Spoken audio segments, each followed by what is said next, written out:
yang akan membahas tentang Pelestarian flora fauna metode ex situ. perkenalkan, saya Timothy Bagas. Saya Muhammad Askari Timur. Saya Devan Sadi Ramadan. Saya Cantika Putri Sundawa. Saya Putri Salisa. Saya Diana Jadinya. Dan makasih guys. Metode ex situ atau konservasi ex situ adalah upaya pelestarian atau konservasi aneka keragaman hayati, baik flora ataupun fauna, yang dilakukan di luar habitat atau lingkungan aslinya. Istilah ex situ berasal dari bahasa Latin yang berarti di luar tempat. Metode ini biasanya diterapkan pada spesies yang populasi di alamnya sudah sangat terancam atau ketika habitat aslinya telah mengalami kerusakan parah sehingga perlu diambil dan ditempatkan di bawah perlindungan dan pengelolaan manusia di lokasi buatannya. Tujuan utamanya yaitu untuk melindungi, mengembalikan, dan mengelola spesies langka atau terancam punah, seringkali dengan tujuan untuk pengembalian ke alam, reintroduksi jika habitatnya sudah dipulih.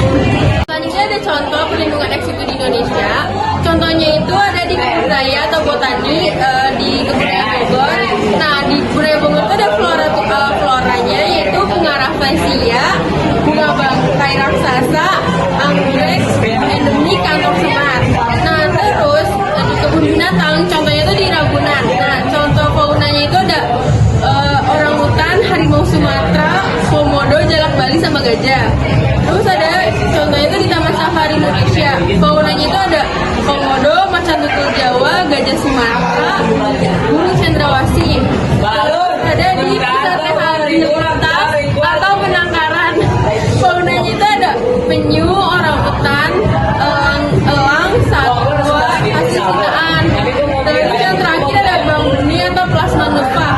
Nah, floranya itu ada benih padi lokal, plasma nupa, sama tumbuhan hutan.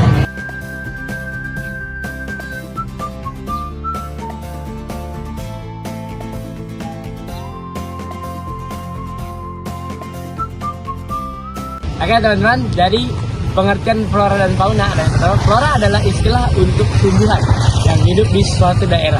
Contohnya itu ada pohon jati, bunga rafflesia, padi dan lumut, itu banyak banget nih. Contohnya di sini ada langsung pohon. Nah, ini banyak banget pohon, teman-teman. Ini sangat asli ya, teman-teman.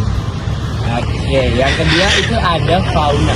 Fauna adalah istilah untuk hewan yang hidup di suatu wilayah. Contohnya harimau, gajah, burung, cendrawasih, dan ikan.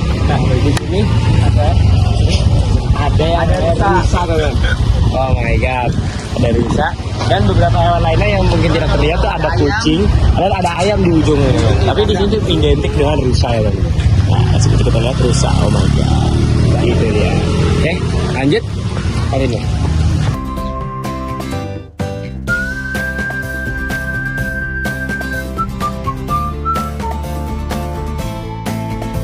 Nah, di sini ada ciri-ciri fisik rusa yaitu cirinya yang pertama adalah memiliki tanduk yang bercabang. Nah, ini anak tanduknya. Ini anak.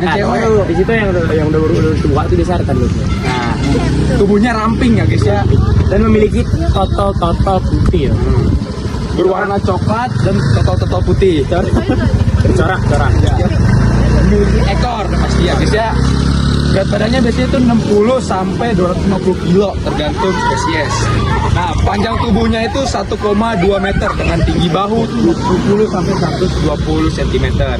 Nah, habitatnya itu adalah hutan tropis.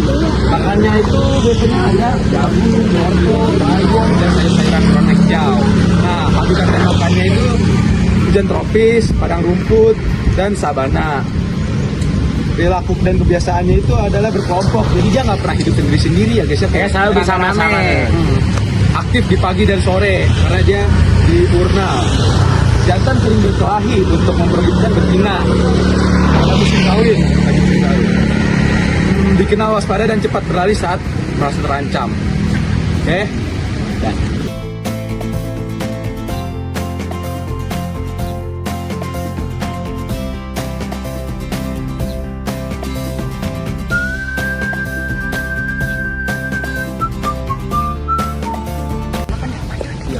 Oke, di sini ada fauna, yaitu pohon kelapa. Ciri-ciri fisiknya, tinggi pohonnya itu berkisar 10 sampai 30 meter. Batangnya lurus dan bercabang, beruas-ruas dan keras. Daunnya itu menyirip panjang. Panjangnya kurang lebih 4-6 meter. Tumbuh di puncak batang. Betul. Jadi tinggi banget loh.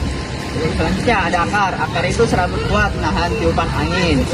Buahnya itu berbentuk bulat lonjong, berlapis sabut tempurung, daging, buah, dan air kelapa. Selanjutnya habitat dan persebaran. Habitatnya itu biasa itu di daerah pantai, dataran rendah, dan tanah berpasir. Suhu idealnya itu 27 sampai 32 derajat Celcius dengan curah hujan tinggi. Selanjutnya persebaran, tersebar luas di daerah tropis, terutama di Asia Tenggara, Pasifik, dan Amerika Selatan.